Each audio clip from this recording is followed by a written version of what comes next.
The following is a presentation of DangerZone Productions. Listen all you motherfuckers!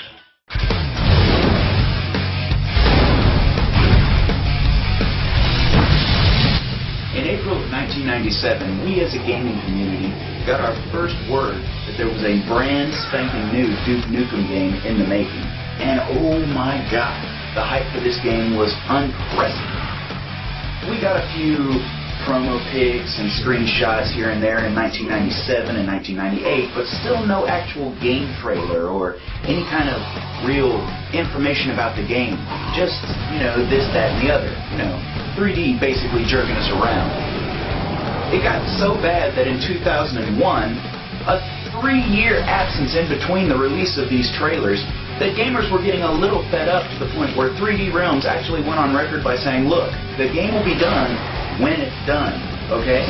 Just chill out.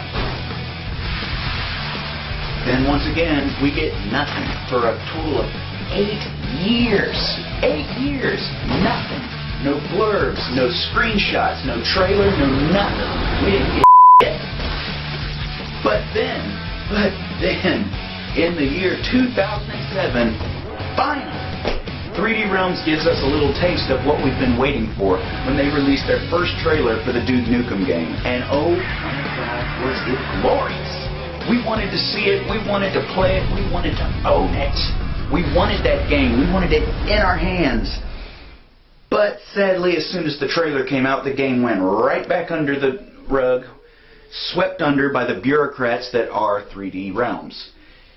Then even more setbacks occurred. In May of 2009, when 3D Realms suffered unfortunate financial setbacks, which resulted in them losing pretty much all of their development team, which basically flushed Duke Nuke'Em into the You've got it on your head. Which wasn't a good thing for them, because the same year, in 2009, Take-Two Interactive, the people who owned the rights to Duke Nuke'Em, actually filed a lawsuit against 3D Realms for not releasing the game when they said they were. Thankfully, the lawsuit was finally settled in July of 2010. Once again, we don't hear about the game until September 3rd, 2010, when it's officially announced that Gearbox is going to officially take over production of the Duke Nuke'Em Forever game. The original release date for this game was supposed to be May 3rd, 2011, but due to certain setbacks and this, that, and the other, the game ended up getting released on June the 14th, 2011. And the media blitz for this game, Duke Nuke'Em Forever, was unbelievable. People were hyped. People were crazy. People were punching each other in the parking lots, just wanting to scramble to get a little piece of this mammoth of a game that we've heard about in production for almost nearly 15 years. And what did we get? A poor excuse for a first-person shooter that plays out more than softcore porn than it actually does a video game. I mean, the people really fell on their with this game, folks. They this up majorly. You couldn't get any more up than this game. It's stupid, it's nonsensical, it's got stupid humor, way too much pornographic content. Like I said, it plays out more like softcore porn than it does actually a video game. It's just not that good. It wasn't. Now me, I bought my copy way after the fact when it was out. I bought mine for $10, marked down at Walmart. $10! And I feel real bad for you poor who actually rushed out to the video game store and bought this piece of when it first came out. What were you thinking? I mean, granted, the original Duke Nuke'Em games didn't really have much to go on a plot other than, aliens bad, you good guy, go kill. But even so, we expected a little bit of something better. After 15 years of expectations, you guys brought us all the way up to the top of the podium just to drop us down like a pile of rocks onto a poor defenseless lamb. You should be ashamed of yourself. But the question is, what exactly is wrong with this game? What particularly is wrong with this game? Well, for starters, how about this game tries to rip off Halo in every single chance it gets? Think I'm lying? Let's take a look at the facts. You can carry 2 weapons at a time, just like Halo, and just so you guys know, if you're not carrying a rocket launcher or a shotgun in this game, you're okay? Because those are about the only 2 effective weapons in this entire game. Thug life. You can regenerate your health via Ego, which is way different than any classic Duke Nukem games, in which case you'd actually have to explore the level looking for health packs and such. So instead of being the bad that Duke Nukem is known for, you're instead hiding behind regenerating your health.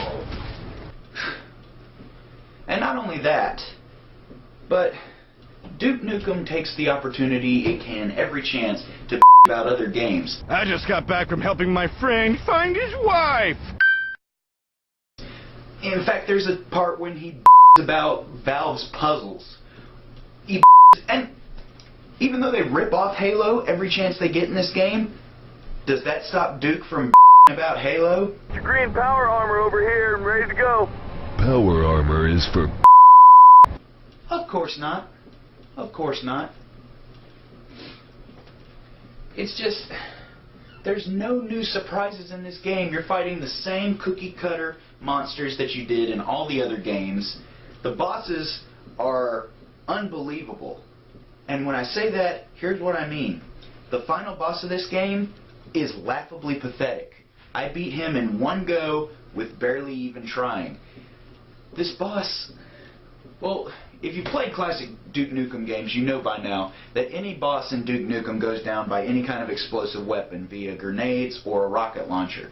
The final boss is so laughably pathetic, all you basically got to do is circle strafe around the mother and blast him to smithereens with a rocket launcher.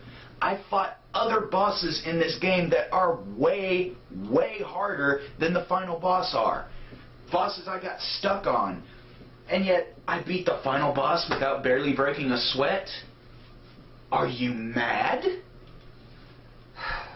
Another problem I have with this game is the load time. This game has got some serious load time. I'm not even kidding.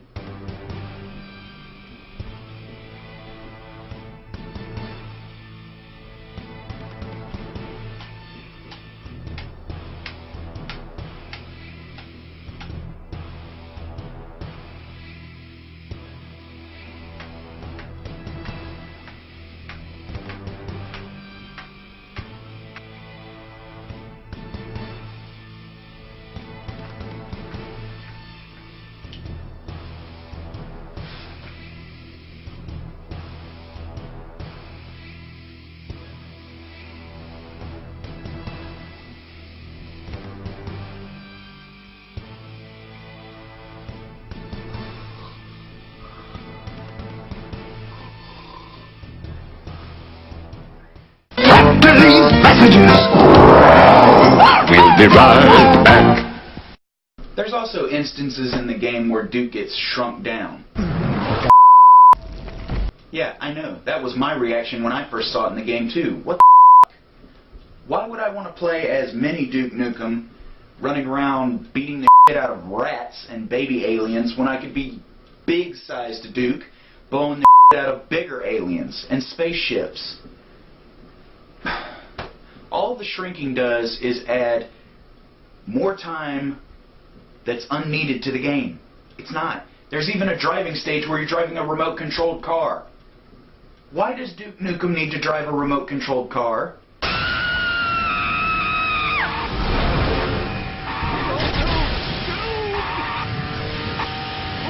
We're all gonna die!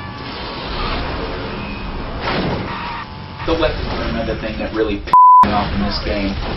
There's really, like I said, only 2 weapons you're actually going to need throughout the game, that being the shotgun or the rocket launcher. You choose anything else and you're going to be boned, trust me. There are really fun weapons in the game, being the shrink ray and the freeze ray, but they're sadly very much overlooked and not really used that much unless the situation calls for it. And once that situation passes, you're better off discarding them for something way better, like a shotgun. Just saying. The mini-games in this game are basically unplayable. In fact, there's an entire level basically dedicated to giving you an opportunity to play the mini-games. But trust me, if you're like me, you're going to get frustrated and you're going to quit before you're even getting started. The pinball game is one of these mini games, and it's basically unplayable. I've never played a harder pinball game in my entire existence than this frickin' pinball game. There's actually an achievement on this game, if you bought the Xbox version, that gives you so-and-so game score points to get 1,000,000 points on this pinball game. 1,000,000? Really? I was lucky to get past 20,000 on that game. You get nothing! You lose! And those of you who actually are sadomasochistic and actually sat through the unbelievable, untold hours it took to get that achievement, you. You should be ashamed of yourself. There's also an air hockey game, which, trust me, took a lot of force of will for me to sit through. Yes, I got both achievements. Eat me. I'm a hypocrite. I admit it. There's also a pool game, but like I said, that's basically unplayable. Nobody wants to play pool. Of course, you can't play pool in this game because it's so badly designed. There's also a lot of raunchy in this game. There's one room you can go to in the strip club that's just covered in... Ugh. I don't think I can make the censor kitty big enough to actually censor the whole thing. Now, I know what you guys are saying. What about the story, Dan? After all, you can forgive a game for crappy mechanics as long as the story sucks you in, right? Well, unfortunately, Duke Nuke'Em Forever has one of the most cookie-cutter types of storylines imaginable. Duke Nukem's kicking back, enjoying his retirement until I think they're called the Cyclo-Aliens show up, and of course, want to take over the world. Of course! Of course, indeed. The game is just... it's no fun. And really, if you're like me, and this is your first experience with Duke Nuke'Em, yes, that's right, I never actually got a chance to play some of the older games in the series.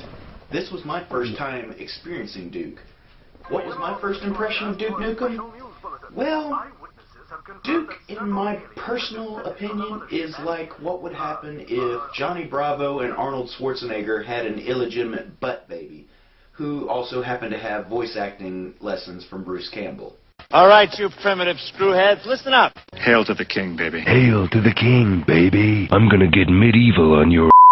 Bottom line is, Duke Nuke'Em Forever dropped the ball with this series. And the worst part is, I hear that there's actually plans to build another Duke Nuke'Em game. All I'm going to say is if they do make another game, they better not f*** it up like they did this one. This game sucks. I can't think of anything that would possibly make it any better. I'm gonna get medieval on your...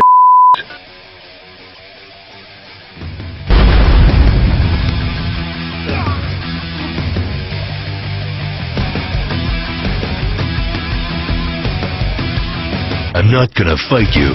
I'm gonna kick your...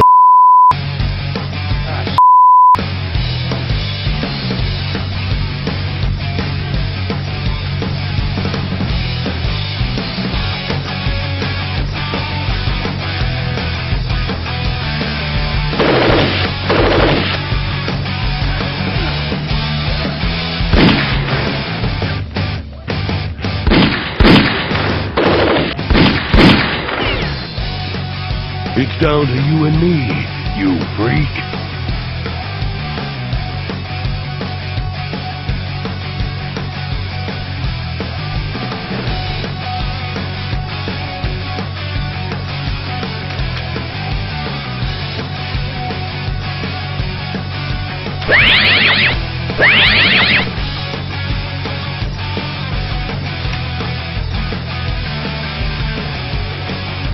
Nobody messes with the guy who signed my paychecks.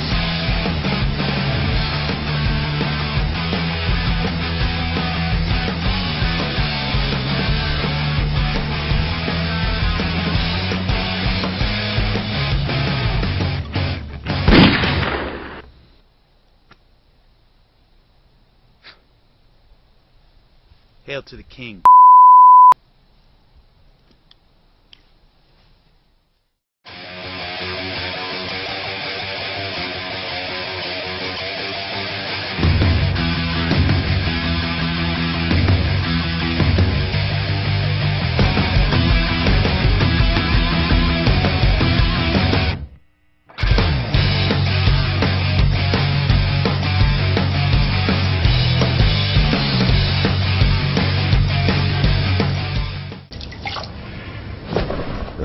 No, what am I doing?